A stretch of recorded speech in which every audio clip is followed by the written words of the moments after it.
All right, it's really good to have you guys with us. Yeah, this is the second one of these we've done this week, so you might get the more polished version. But yeah, particularly today, as we think at GHC, we're focusing on groups and the kind of small group ministry in our churches, and that kind of discipleship time, whether we call them small groups, Bible studies, growth groups, whatever that is. Through the year, we started thinking about kind of visitors and then integration. Now we're thinking about groups and that part of church life. We'll do a further one next term, another area of GHC.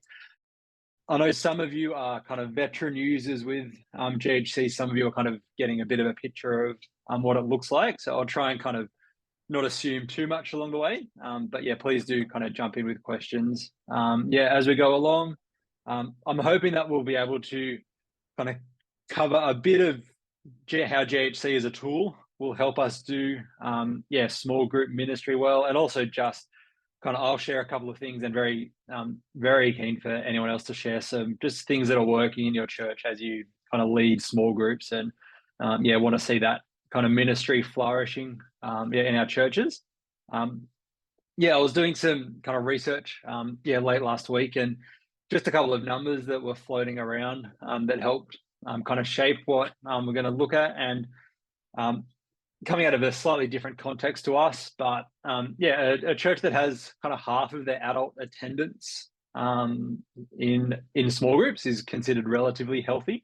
80% is kind of kicking it out of the park. So if anything, we want to be able to see how do we just turn up the dial in our small group ministries, knowing that that's where a lot of the care for people, the friendships, those relationships are built. That are hard to do in an hour and a half or so on a Sunday. So that's the real focus. As we look at GHC, there's going to be lots that GHC can help us with, but it's always worth acknowledging that no tool is able to measure what a growing healthy disciple of Jesus is in its kind of in their totality. So there's a lot more going on in small groups than just what GHC can do. Like we can't measure someone's kind of love of Jesus or their love of each other. We might be able to get a little flag to that, but we can't track that. We can't care. We can't measure how much people are caring for each other, those kinds of things. But we can begin to see just how are these groups going and how is people's real engagement within church going, because I think that's one of the things that small groups helps us with is that, attendance on a Sunday or at a midweek service is kind of excellent, and we really want that. Small groups is kind of that next step of engagement within the life of church. So it's going to help us see how are people, embedding themselves into our communities a little bit as well. So that's kind of what the kind of ministry that we want to look at today. I was thinking, how do we structure this? Because I didn't want to just look at the tool and go, here's all the things that GHC can do. So I want to work through kind of 4 kind of stages in like the life cycle of someone's engagement in a small group and the life of a group, and how growing healthier churches can help us through that process. So the 4 kind of areas I want to look at is first just being able to see kind of who are in groups or not. So just that straight up, are people engaged, or are people engaged with our small group ministry, and are they in groups or not at that first step? So that's really that entryway for someone into a group. Then look at a bit of like the engagement level within small groups. So we'll look at some like a little bit of attendance in small groups as well as we can do that, but also just to get a picture of like particular congregations or a church, like how are small groups tracking, are people engaging in small groups or not? Then a particular look at how a group's going at welcoming new people in. So how long does it take for someone to find their way into a group in our church? And are there groups that just are stagnant and have long-term, they've been a group for a long time, but they're not welcoming to new people, and how can we begin to measure that? And then how do we go about multiplying groups? Like how do we know when a group is too big or too small? How are we identifying maybe the lead on new people at church, therefore we're going to need so many new groups in 12 months time? How to do that kind of process. So that's what I'm hoping we'll kind of unpack over a bit of time. So kind of new groups, engagement, new people, and welcoming into groups, and then how do we multiply groups? Because as much as small groups are like where good relationships are built, we want to be starting new groups in our churches as well. We don't want groups that are there forever and aren't growing, and more groups as more people grow as disciples. So that's a little bit of where we're heading. There are three kind of tools that I want to look at as we go for GHC. So I want to look at the checkup tool and the toolkit tool kind of alongside each other, knowing that the checkup doesn't have attendance in it, but there are people who that is the one they're using, and that's excellent. So how can we use the checkup and then also use the toolkit as kind of our main bread and butter tools that GHC uses? And then kind of at the end, go and look at the group kind of health add-on, which is like a deeper dive into group ministry and how we're going at that. So that's a bit of where we're heading. It's also worth always in these notes at the start that it's very easy as we look at dashboards and numbers and percentages to lose sight that these are people that we care deeply about. So for all of our looking at percentages and how we're going at different congregations and trends and all those kinds of things, in all of this is still front and center our care and leadership and discipleship of people who are growing to be like Jesus. So yeah, let's not lose sight of that. That's our main game, and getting a higher number than someone else is not our main game. Seeing people growing as disciples is. So that's where we're going. Let me start sharing a screen for us, and we'll do a bit of a dive into how GHC can help us in these areas. So, all right, so this is the checkup. So I want to start by, just looking initially at, who are in groups, who aren't in groups, and how GHC can help us kind of just do that really quickly. So this is the checkup. So if you use the toolkit, you'll notice the attendance dial is missing, but our main one is this kind of goldy yellow number section. So here we're looking at 241 people are in groups. So what I'm going to do just for now is just look at adults, because I'm aware this church really just has adults who are in small groups in kind of their database system.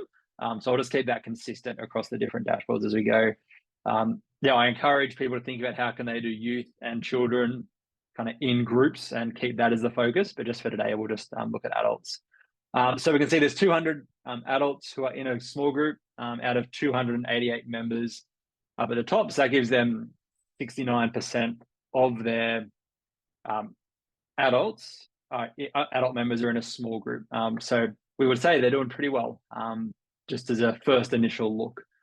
The way to go from here to see who these people are is again our pastoral list. So in the checkup, this is what we're going to be able to see. The checkup will give us our who are in groups and who aren't in groups. So this list on the left-hand side, these are our people who are all in a group somewhere, and these on the right are our people who are not in a group. Now, if anything, this would be your invite list to people who are around the life of church who aren't yet connected with a small group. So if there was someone within church who's either at a high level or a particular congregation, or even group leaders saying these are the people that you might consider inviting to come and join your group, we know they're not connected in somewhere else. So that's kind of what the checkup can help us with. If we wanted to see particularly who are in particular groups, we could use this filter, and if we could see what any of these names of the groups are, but that would then show us these are the people who belong to that group at that point. So that's an in-group, not in-group. Pretty simple tool there for the checkup. And then for the toolkit, I'm going to just do the same filter, and we'll see exactly the same kind of numbers getting reflected. The additional step that the toolkit will give us when we come to looking at our pastoral pages. So remember, our pastoral pages are our lists of names and those kinds of things.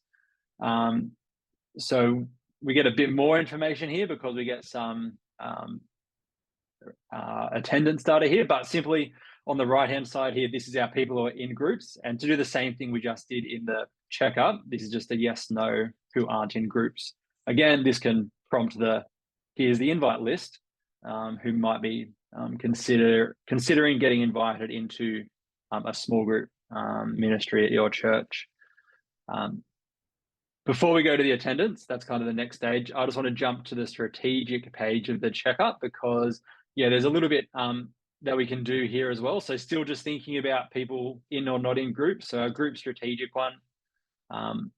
Here we're beginning to see how particular congregations going at being in groups or not in groups. So I'm just going to turn off a couple of these other ones just to remove a little bit of the data here. But we're beginning to tell a bit of a story of are there particular congregations who have a lot of people in small groups or less people in small groups? So again, we're still not at the are they attending or not, but at least connected with a group. So for each of these congregations, we're beginning to see a bit of a line of where is kind of small group ministry happening well and people are engaged, at least connected in that, and where might there be a bit of work to do. And yeah, you can see there's 6 p.m. There's 6 people who aren't in a group. And again, we could dive into that using our kind of pastoral page to say, all right, who are those 6 that would be great to invite who aren't in a group? So we can begin to tell a bit of a story of who are in and not in groups at that level. So that's just kind of that first step to going, are people in groups or not in groups? And really being able to produce an invite list for people to invite into a group. The next thing we want to look at is, are people kind of engaged in a group? So this kind of will bring into some of the group attendance numbers. If you do that, GHC is able to kind of collate together how people attend services and how people attend groups. And yeah, I think that's a bit of a measure of people's engagement in it, not simply being connected to a group, but what their attendance at a group is like. And like I kind of mentioned, the checkup doesn't have kind of the attendance data built into it, but the toolkit can let us do that. So I'll jump over to the pastoral page for our groups. Let me just flick that back to people who are in groups. What we're looking at here is on the right-hand side, again, people are in groups, and we're getting a bit of a pattern of people's attendance in a group. And what GHC does really helpfully is can bring service attendance and group attendance to sit next to each other. So you can see the 2 bits of information for the one person. So so we can see groups. Grays just means there was no report submitted. So they may or may not have been there, but that's where a grey is. So as we look at these 100% people, they're there every week. That's because their group, they haven't been marked as not attending. So that's where you'll see 100%. So of all the ones who are submitted, there's 100% attendance. But as we go down, you'll start to see that drop when we start to get a red. And that goes back further than just these 8 weeks, but that's what's happening there. So if you're not sure why that's happening there. So we can begin to see what someone's engagement, particular people's engagement is at those. But then over on the left-hand side here, and this is where GHC will let us kind of filter and see what's happening. On the left-hand side here, we're seeing each group, we're seeing how many members are in those groups. So what's the group size? And this is going on calendar year for attending. So how many people are kind of average attending each week? So we have 4 or 8 attending each week this year. And then what's the regularity of people who attend? And we can see that we've got a bit of a color to say if the regularity of a group drops below, I think it's below 35%, it will go to red. And that's like, you might want to check what's happening there. And then there's also another one that will happen where if your group goes above 15, it goes yellow, just to go, this might be a group that's starting to increase in size a little bit too much. But we'll come back to that a little bit as we think about multiplying groups. But in terms of engagement, we might ask the question of, all right, of these groups at the top here, if we click on one of these numbers, that will then filter our list on the right-hand side, and we can begin to tell a story, or at least interrogate the story of what's happening to produce this. So, so you can see people have come in and out of groups. That's why they're coming on multiple times, but 30% regularity. So we can see some people here aren't there at all. And that's really to prompt us to say what's actually happening. What's the story that's going on in this group? That there's 4 people there on average, and then the regularity sits at 30%. And I can already tell that that's happening because of people moving in and out of groups, which is why they're on the same list multiple times, but in a different group, and that's a quirk of this particular group. But another group, we go, okay, 50%, how are these guys tracking? That looks like a more stable kind of group we would expect. A couple of leaders in that group, group pattern, getting 50% there. So half the group's there most weeks, and they will give them a regularity of about 50%. And we can see, do we need to support the leader because they've got one person who isn't there? Is the leader aware that they're never there? And are there people who are there all the time? And how are we going to help support them? And we have a leader who is there twice, and that's okay. So that'll just help us interrogate the engagement of someone in a group at that level. And then the strategic page of our group, again, will let us dive a bit more into what's happening between congregations potentially. So we could say what locations are group members coming to if I wanted to see who's in that. So we've got at 8:45, 73 people. So 73 are between 0 and 24% regular. So they're less than one every 4 weeks.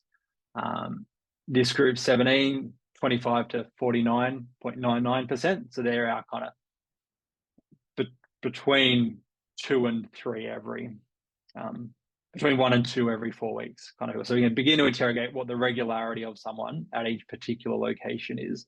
And again, these are our groups on the side, and that's our people who are in the group and attending as we go, and then we can see total groups over time.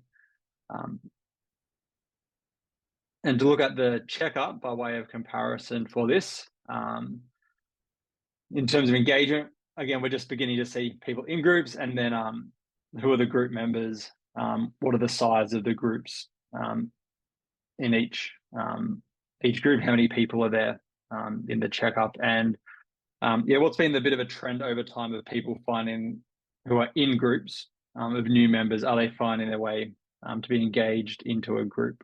One of the questions that we're going to want to kind of interrogate here a little bit is, with our group ratio sitting at 72%, is that somewhat regular across particular congregations in terms of people being kind of engaged? So 6 p.m. is, like we kind of mentioned, pulling that number up high, 3 p.m. is pulling it down. So what's happening at a congregation level in terms of people's kind of engagement or connection to a group? And then we can interrogate again with a filter with leaders or assistant leaders or whatever different positions we might set up in our groups. And we can use our location filter to pick particular locations if we want to as well, to use some of these lists. So that's kind of where our attendance numbers and data will come into.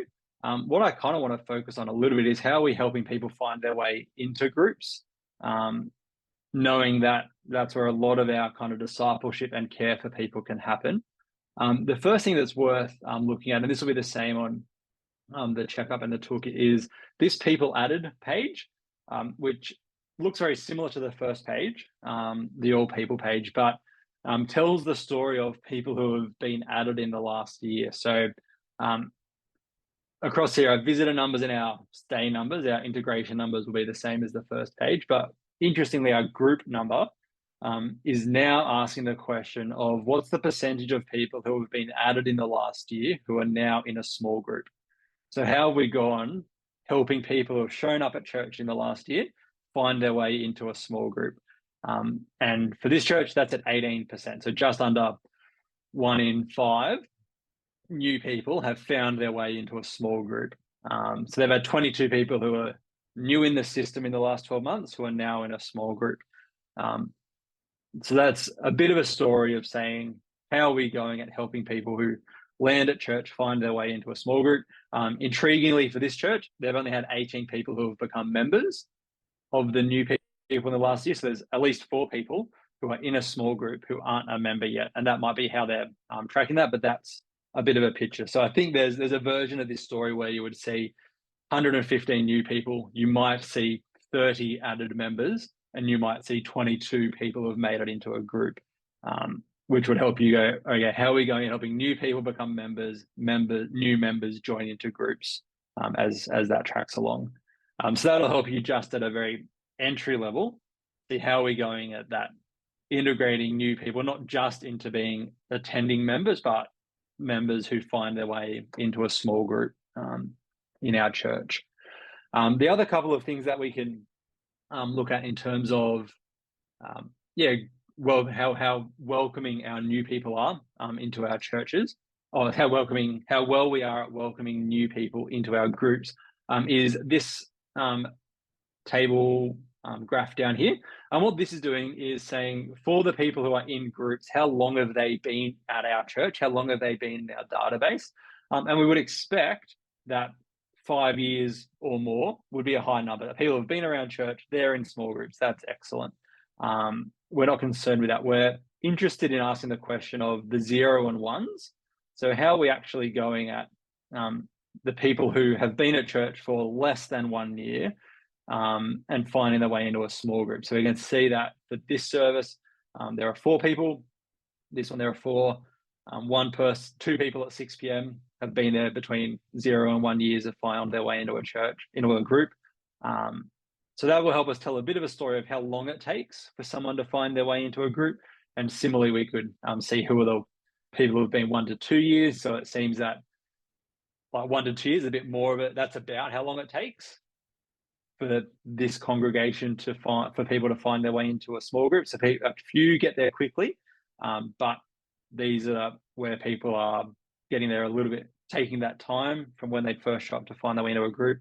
And then we might even begin to see, are there particular groups who are doing a really good job at welcoming the new people into their group? So if we had this list, so we can see this group here, 3 people who have been at church between 1 and 2 years have found their way into that group. So maybe that group, again, you'd want to go and interrogate that in terms of the story of the people on the ground. But is that a group that is really good at saying hi to the new person, inviting them to their group, somewhat similar for this 3 here? So depending on what those numbers, you can then go and see, what groups are doing really well at it. Which groups are, potentially the 5+ groups. So when does some of these groups these are our 5+ members, but when does that nearly match the actual size of the group, that no one in that group has been at church for less than 5 years? Would be another interesting thing to interrogate and say, what are we going to do to help that group welcome some new people in? So that's how you can begin to see the time that it takes for people to find their way into groups, and really how is that kind of pipeline going at new people attending church, finding their way into groups. The other thing that kind of goes alongside that over on our pastoral page is, like we kind of alluded to, when a group's too small, when a group's too big, and what do we need to do to help new people find their way into groups, and that will lead us to needing to multiply groups. But for a group that has 4 people, maybe that's a group that we can, if they're a healthy group but small, that would be a group to possibly invite some new people to join. To say, is your group open to being on the lookout to be the one that invites new people around church to come and join you over the next little while? So that's where we can begin to, again, what GHC is doing is prompting you to ask the question of what's the story that lies behind the data that we're seeing. So why are some groups doing really well at welcoming new people in? Why are some groups kind of set and not as open to welcoming new people into their groups? Or maybe they just don't have the eye to it and haven't been kind of asked, are you open to welcoming new people into your group? So that's where we can begin to see that. And the last thing that I was thinking about here is one of the really significant things, I think for this church in particular, it's the case, by going back to our first page and seeing that they've had 115 people added in the last 12 months, but that's nearly 80 more than the year before. That's what this 77 from the previous kind of 366 days is. So I would expect, if I was looking after small groups in this church, we need to be ready to launch some more groups, because we're hoping that over time these people are going to find a way to being members and groups. And if it was 115 every year, you're probably set up to be kind of working on that, and you've got systems in place. But to have noticed the, increase of 80 more than the year before, in about 12 months' time, they're going to need some more groups for these people who have joined church. And if everything's working well at welcoming them into the life of church, we're going to want to have groups ready for them to go, not be chasing our tail when there's all these new people trying to find a group and we don't have groups or leaders ready for them. So that kind of takes us to our final section, which is being ready to multiply groups, to being open and willing and encouraging our group leaders and our group members to be ready to split and divide and multiply, because people are finding their way into our groups. One of the ways that GHC can help us to do that, again, is this table on the left here. This is a pretty powerful kind of list here. But yeah, looking at this group here. So this group has 16 members. They're kind of only there 44% of the time. So even though it's big, I want to ask the question of why are less than half of the people there all the time? And there could be a couple of reasons for that as you think about groups. One could be that because there's so many people don't feel like they're going to be missed if they're not there. Maybe there's something about the stage of life these people are at that 44% of the time is excellent, and 16 people in a group is fantastic. So we want to be able to ask the question around that, but seeing the number can prompt us to go, this could be our group that is ready to multiply in the next 6 months. So how are we going at helping them identify maybe a new leader, get them in some kind of training pipeline to be multiplying. So that's one type of group, the kind of large group that we might want to think about dividing. The other one could be the group that is really regular all the time. So I'm kind of looking up this list and seeing this group only has 7 people in it, but they're there 87% of the time. So that's a very committed small group of people who are very committed to small group ministry.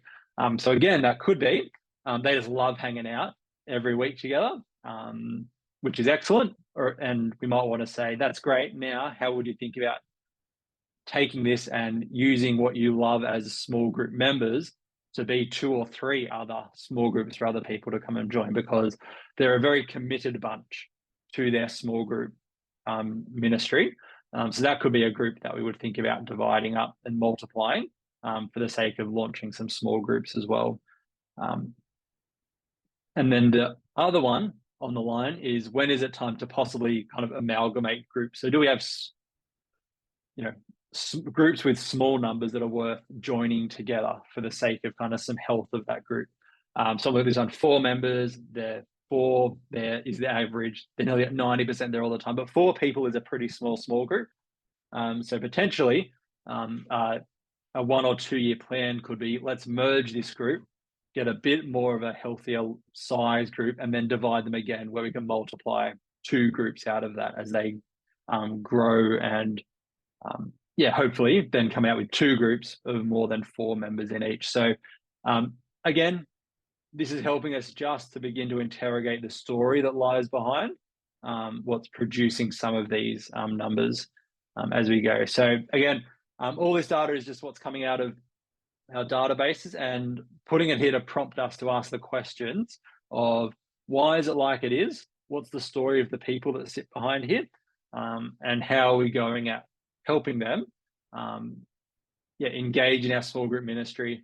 And then also, how are we going at helping leaders who are leading these groups? So so are there leaders who have got really large groups, and we might want to say, well, how can we support you in that? Do we have people who are leading groups and just their attendance is really low? So how can we get alongside them to kind of encourage them and help them? How can we look after and care for our leaders as they do this really vital ministry in our churches? Now, it doesn't all depend upon being able to take attendance. Yeah, I know that churches have various ways that they do or don't take attendance in small groups, and leaders who are either very open or very against marking attendance in their groups. But even just knowing the size of our groups and how long people have been around before they find their way into groups, what groups are open to welcoming new people, what groups are we ready to multiply, all of that can happen independent of tracking group attendance at that level. But that's kind of there in the toolkit to push it in that direction, but by no means requires that to do a lot of this that we've been talking about.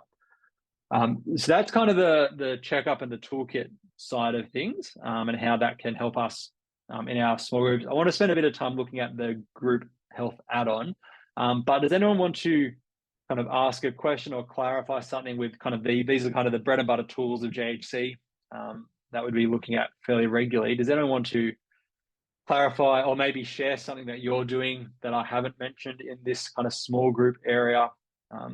Yeah, just at this stage. We're all feeling okay. All right, yeah, let me jump then to the group health add-on. So like what we try and do with lots of these areas, toolkit checkup is kind of the bread and butter, like I said, of what we do. But then we have add-ons that kind of help us push further into some of these areas.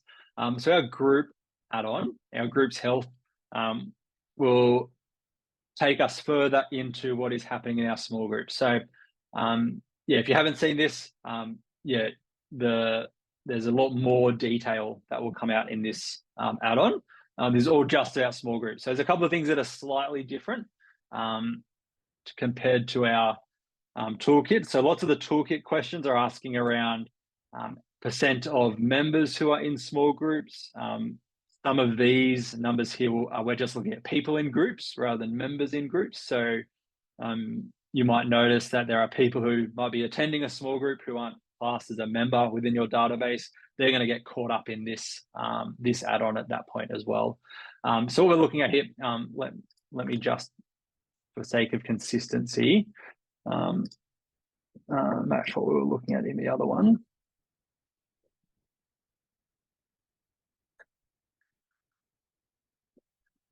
So what we'll look at here now is this church. We've got 26 small groups operating.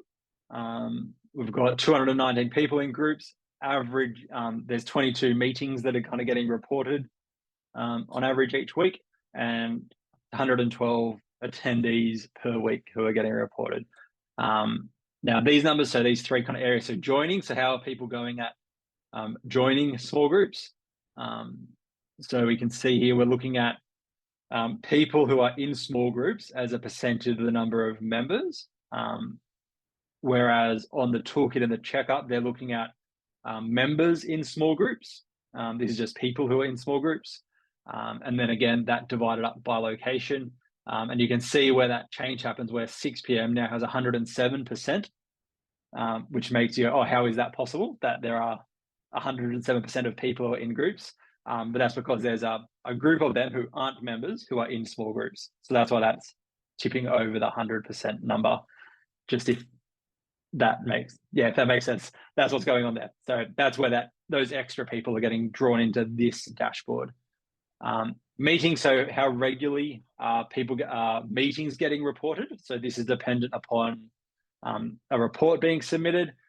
So 85% of weekly group meetings are getting reported, and we can see that over the time. So we've got 2 0 weeks, that's definitely school holidays, where groups probably didn't meet, but then how many of the 26 are reporting some attendance each week?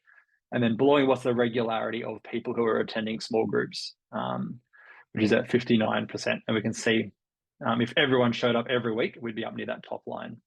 But that's a bit of a trend there. So again, the slightly different take on small groups. So less focus on church members who are engaged, which is what the toolkit question is. They're still definitely in the scope here, but it's looking at everyone who's engaged in our small groups in our church. This next page, our groups page, is one of the really powerful, I've lost my cursor, one of the really powerful pages here. So again, at the top here, we are seeing the groups and people in groups. This top left is looking at what's the kind of trend of group attendance over this calendar year. So when you've set up your reports in your database, groups are kind of running on calendar years, and how we're reporting those.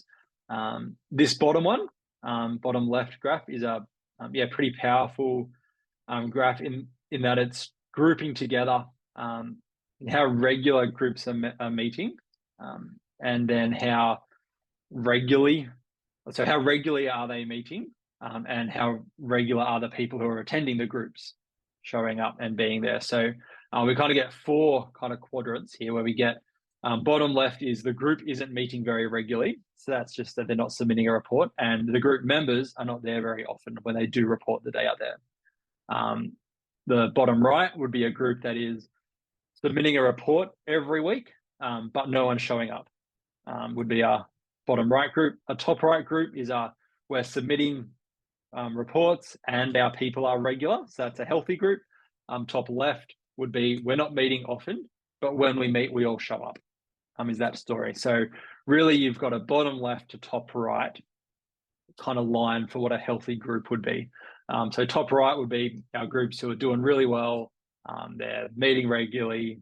People are showing up regularly when they get together. Bottom left could be we need to do something about them kind of groups. And then this cross here is kind of, Bruce told me what the word is, something about a quartile percentage average. 5%, yeah. Yeah, so that's kind of where your total average quadrant would be in your church. So anyone up here, they're doing better than average. Down here, lower than average. It's no surprise that these are the two kind of youth category groups. So they're probably big groups, and depending on how they're managing those. But what we can then do is we can click on that group if we wanted to say, okay, what's the story there? And we can see the people attendance numbers for that group. We can see at the top right here, members, how many people average, what's the average? So how many meetings have they had this year? What's their regularity? How long ago since they submitted a report? So that's that 5. So that's why they're skewed down to the left here. But the final thing you can do is with these little arrows here, we can go from group down to person, drill down further, which will then show us all of those numbers for the individuals who make up that group. So to begin to unpack the story of who is in this group that lands them here, this is how that circle gets created like it does. So they're all one members. That's kind of how often they've been there, how many meetings could have been at, what their regularity is, and how long ago since they. So 13 is kind of maxing out back the 13 weeks. So we can, really begin to see what's the story of what's happening in each of those groups to produce what they look like here. So we go back there, we would kind of unclick on here, we come back here. We could ask the question of, all right, what's our kind of really healthy group? How are they going at the top right? We can see that they're a small group. So that's kind of the size of the circle is a reflection of how many people are in the group. So you can see they're only jumping between 0 and 3 up here. But again, we can drill down to see, all right, what's happening for the people who are in their group, and what their regularity is like for those groups as well. So that becomes a very powerful kind of tool to kind of get an overall picture of how things are going. I think if you were to think about kind of small group ministry as a whole and its health, you would want this kind of cross here to kind of be moving up to the left, would be our overall health of all of the groups in your church. If this top right kind of quadrant was the smallest quadrant, that would be like a healthy small group ministry as a whole within the church. They're meeting regularly, people are there regularly as a whole, but then you can see where all the different groups are landing to kind of produce those numbers. So this becomes a very kind of powerful way to interrogate what's happening in each of the groups or in your small group ministry as a whole, and their health and what's been happening for them. So that's a group time. People, again, something relatively similar, but we're now looking at who are the people in our groups, and like we can do on lots of other pages, if we see these numbers here, that will then let us see who are the groups. So if I was, one way we could use this, if I was about to meet with the leaders of this 6 p.m. Shumac and someone else group, I might come on here, I could look at them and I would get a picture of who are the people in their groups, how are they going in terms of attending, and I'd even grab a copy of this and take it to a meeting with a couple of small group leaders to, all right, this is what we're seeing. This group seems to be very good at reporting attendance. So it's going to prompt a very healthy discussion, I think. And what you can also see here is this person here, Jeff, he didn't exist kind of in the group until here. So he couldn't be marked absent or attending. So that's why they're all grey until he has shown up here. And that's why his attendance looks higher than the one above, even though they've been there for longer, because he's more regular for the time he was existing within the group. So this becomes a way to have a meeting with a leader of a group or a couple of leaders and say, how's your group going? How are people going and attending? What are you doing for this bottom person to follow them up? How are they going? Knowing that alongside that, we're caring for them in terms of their service attendance and how they're going at church, but this will help the group leader kind of have a bit of the responsibility for caring for those who are in their groups as well. So again, we can look at that by looking at all the different numbers and seeing who the people are who are in those groups to look after them. The final one is our positions kind of page. So this is looking at if you've set up kind of leader and assistant leader positions or other ones. This church has kind of a mission champion, a growth group contact as well. But we're just have got the leaders clicked on. So this is looking at whether leaders are being marked as attending. So they're probably the ones who are filling in their reports as well. But that's looking at leaders, and then we might look at assistant leaders. And that could be a way to go, all right, how are our assistant leaders going, and are they ready to be invited to lead a group? So there's only 3 of them who are in this church, and that's excellent. But we've got an assistant leader in a group. As we encourage them to keep growing in their kind of ministry and what they're doing in our church. That could be a way to see how they're going with different positions. And we can use this depending on how you set up positions in your groups. The last page is profiles page, and this I'll just show it. It's a little overwhelming by seeing what all of these are, but it's beginning to try and tell a story of kind of what locations or server congregations are people do they belong to, go to those groups. So you can see the multiple colors here are telling a bit of a story of these groups are crossing congregations a fair bit, which if that's a strategy for your church, that's healthy to say we want all of our small groups to be bridging congregations. Or if it was consistent colors, that would be saying small groups are linked very tightly to the congregations that people belong to. So this one here, it's a 6 p.m. group, and 9 of their group members are from that service, and they've got a couple of others from other services who belong to that group.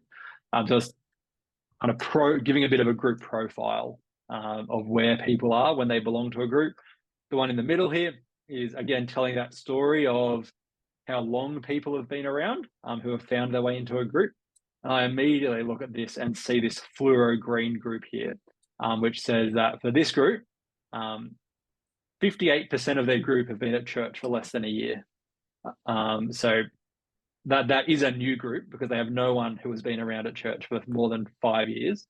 But that's just, again, telling a bit of a profile of what's happening, that's a new group with new people. Well, less that it's a new group, but it's a group with new people in it who are new to church. And then because I've only got adults on, depending on how you set up demographics, you'll see a bit of a profile there as well. So again, telling a different story of our groups. Some of these are helping us do the pastoral care of our groups. Some of these are helping us tell the story of kind of what's happening across our church and how a group's going. And then this page is telling a bit of a profile around our small group ministry and how they're going in their, how our small groups are going in our church. So this is a pretty powerful tool. isn't necessarily one that you would look at really often, but is there if you wanted to do a bit of a dive into what's happening in your groups across the church or across, again, we could do this whole thing again, just looking at one location or one congregation, or with a particular demographic that would then filter the whole thing all over again. So depending on what you are trying to interrogate and look at, this becomes a kind of the extra tool beyond what is in the toolkit and the checkup to dive deep into our small group ministry that's happening in our churches. So that's kind of where GHC exists to help us do that ministry in our churches, to look after and care for our small groups.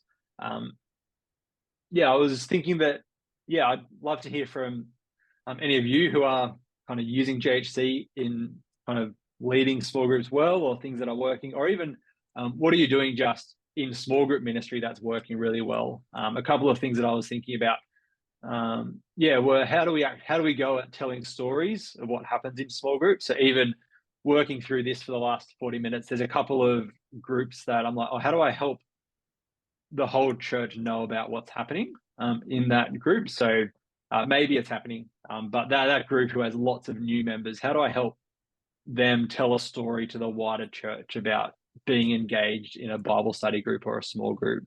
How do I help the leaders of groups who start a new group? How are they profiled and the stories told? I think often we love small groups, they happen, but they happen small and they happen away from our main gatherings that we do on a Sunday or during the week. So how do we help this kind of key area of church have profile and stories be told, to keep it on the radar, and not having it as a let's set and forget at the start of each year. What are the rhythms of launching a group or two groups mid-year or once a term, or how long do groups meet for the new people who are around at church? When they get invited to a group, is that an invite that is, hey, why don't you join our group? We're going to meet together for the next 4 years. That's how long our group has been going. That's a big commitment for someone. Or is it hey, we're going to meet together for the next 7 weeks and then we're going to reevaluate what the next stage of our kind of life in small groups looks like. Is it termly? What is it for those people who are new? One thing that I saw when I was on staff at Miranda was small groups who are on site as a way of helping new people find their way in. Some people love the invite to a stranger's home on one night of the week, but that can be a big step for some people who they just met. So saying our new people groups might meet on site where someone is already relatively comfortable meeting. And as they meet people, then the next step might be let's go to someone's home or something like that. So what are some of those ways that we can kind of reduce the barriers for people to make that first step into our discipleship, our small groups, our growth groups, whatever we might call them? They're just a couple of things that I've been thinking about. We might wrap up. That's 11 o'clock. Thanks for jumping away. We hope this is just helpful to kind of put in front of you again a tool. It's easy for something like GHC to kind of flip to the side a little bit. We hope that it's front and center in as you care for people, as you lead them, and particularly just as I've spoken today about small groups and that kind of heart of discipleship and care for people that happens in our churches. This isn't everything, but is a tool there that's for you to kind of assist you as you do that kind of ministry and leadership within churches. If you haven't subscribed to GHC, please consider it and reach out. And alongside that comes a lot of support and onboarding and getting set up, as well as kind of access to some of the extra tools that are there as well.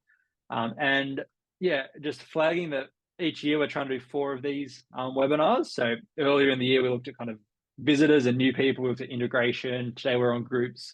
Next kind of school term in the second last part of the year, we're going to spend a bit of time, I'm hoping, thinking about kind of volunteers and serving and how GHC kind of can use the tools that GHC has around serving loads and volunteers and all of that part of church. I don't think we've ever done a bit of a deep dive in GHC in that world. So we'll do a bit of exploring and how we can use GHC in that final part, which might set us up well to be launching teams and inviting people to jump into ministry for the following year. So that's coming next term. But yeah, like always, please, as you use this, reach out. We're here to kind of support you, in the ministry that you guys are doing in your churches. So yeah, thanks for sharing. Thanks for coming along, and yeah, we'll see you all at another one, hopefully.